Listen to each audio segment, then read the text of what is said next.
राधे राधे दोस्तों, आपका हमारे YouTube चैनल दिव्य भक्ति ज्ञान वेग में हार्दिक स्वागत है। आज हम नवरात्रि के 8वें दिन माँ महागौरी की कथा का वर्णन करेंगे। नवरात्रि का 8वां दिन माँ महागौरी को समर्पित होता है। ये माँ का 8वां स्वरूप है, जिन्हें अत्यंत श्वेत, शांत और करुणामयी देवी के रूप में पूजा जाता है। महागौरी का अर्थ है अत्यंत गौरी, यानी उज्जवल और दिव्य आभा वाली। माँ महागौरी का वर्ण चंद्रमा और शंख के समान अत्यंत उज्जवल है। वे सफेद वस्त्र धारण करती हैं और सफेद वृषभ यानी बैल पर सवार रहती हैं, इसलिए इन्हें वृषभ वाहिनी भी कहा जाता है। इनके 4 हाथ होते हैं, एक हाथ में त्रिशूल, दूसरे हाथ में डमरू, तीसरा हाथ अभय मुद्रा में यानी भय दूर करने वाला और चौथा हाथ वरदान देने की मुद्रा में होता है।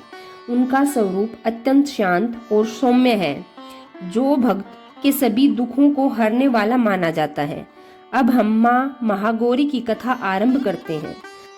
प्राचीन काल में माँ पार्वती ने भगवान शिव को पति रूप में पाने के लिए कठोर तपस्या की थी। इसलिए माँ महागौरी का संबंध माँ पार्वती के उस रूप से है जो उनके पूर्व जन्म में माँ सती से जुड़ा हुआ है।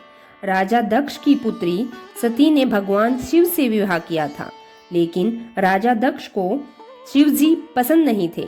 उन्होंने एक विशाल यज्ञ का आयोजन किया, जिसमें उन्होंने शिव जी और सती को आमंत्रित नहीं किया।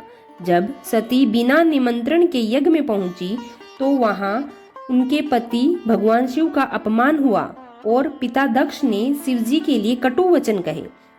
यह अपमान सहन न कर पाने पर सती ने उसी यज्ञ कुंड में अपने प्राण त्याग दिए। यह घटना दक्ष यज्ञ के नाम से जानी जाती है।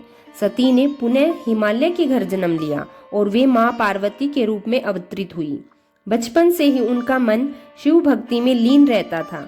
उन्होंने निश्चय किया कि वे पुनः भगवान शिव को ही पति के रूप में प्राप्त करेंगी। माँ पार्वती ने हिमालय के कठिन पर्वतीय क्षेत्रों में जाकर घोर तपस्या शुरू की। हजारों वर्षों तक केवल फल और फूल खाए, फिर केवल पत्तों पर जीवित रही और अंत में पत्ते भी त्याग दिए। इसलिए उनका नाम पड़ा अपर्णा। गर्मी में अग्नि के बीच बैठना, सर्दी में बर्फ पर ध्यान लगाना और वर्षा में खुले आकाश के नीचे रहना। उनकी यह तपस्या इतनी कठोर थी कि देवता भी आश्चर्यचकित रह गए। इतनी लंबी और कठोर तपस्या के कारण उनका शरीर दुर्बल हो गया, रंग अत्यंत काला पड़ गया, शरीर धूल और तप के कारण मलिन हो गया। इस अवस्था में भी उनका संकल्प अडिग रहा। अंततः भगवान शिव उनकी तपस्या से प्रसन्न हुए और उनके सामने प्रकट हुए और उन्होंने कहा, हे देवी, तुम्हारी भक्ति और तपस्या से मैं अत्यंत प्रसन्न हूँ। इसके बाद शिव जी ने गंगा जल से उनका स्नान कराया। जैसे ही गंगा जल उनके शरीर पर पड़ा, उनका शरीर अत्यंत गोरा, उज्जवल और तेजस्वी हो गया। उनका स्वरूप दिव्य और अलौकिक हो गया।